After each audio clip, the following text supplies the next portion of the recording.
They wouldn't talk like rap people if you didn't let them watch the MTV. Paul, that's unfair. Why do you let them watch the MTV? Paul, don't start with me. You don't start with me. You like it when they talk like rap people. Pop, pop! Okay, don't ever shoot a fake gun at me! Do you hear me? Alright, let's get straight to it. Hip-hop, one of the most influential culture-shifting art forms in modern history. A genre, a movement, a voice for the unheard. This is a sequel to a video I made about a week ago. I've had a lot of comments from people who misunderstood my message, so this is my attempt at helping some people understand my perspective. This video is heavily influenced by a video called The Real Problem with Drake, a simplified theory of hip-hop cultures by Professor Sky's Record Review. If you have not already, I highly suggest you go watch his video. But today, we're addressing a debate that resurfaces every few years. Are white people guests in hip-hop? Short answer, yes. But let's get into the long answer, because this isn't about gatekeeping for the sake of exclusion. This is about honoring the roots of an art form that means so much to so many. Let's start with the foundation. Hip-hop was born in the Bronx in the 1970s, created by Black and Latino communities as a way to express struggle, triumph, and everyday life. The music, the graffiti, the dance, the DJing, it was all intertwined, built out of necessity, resistance, and creativity.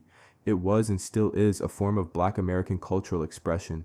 If we were to use an analogy, hip-hop is a duck, a uniquely Black art form that swims in a very specific cultural pond.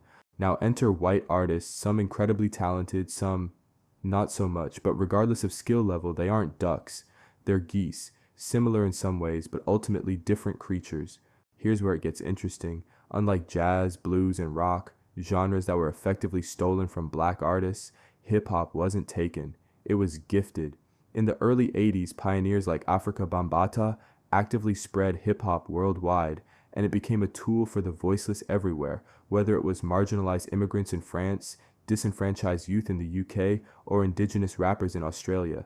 Hip-hop was given, but it was never abandoned. The core, the primary form, still belongs to its originators, and that's why some white artists are welcomed, because they understand the assignment. They recognize they are guests in this house.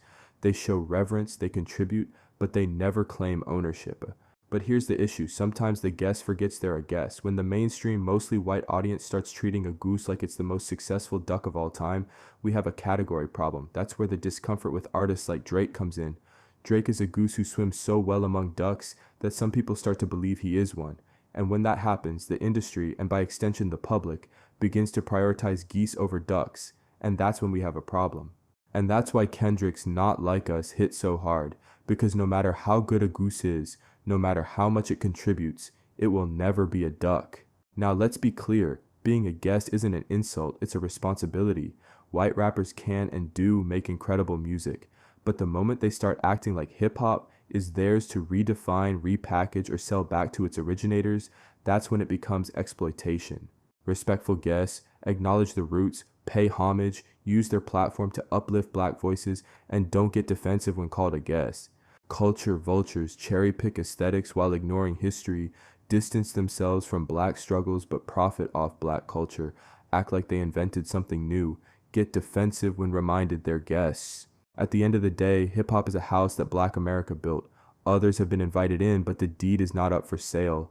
Recognizing that doesn't diminish anyone's contributions, it simply ensures that the roots are respected. And if you're truly about hip-hop, that should be something you celebrate, not resist. That's all for this video. What do you think? Drop your thoughts in the comments below. And if you like this video, drop a like, comment, and subscribe for more videos. And I'll catch you on the next one. Peace.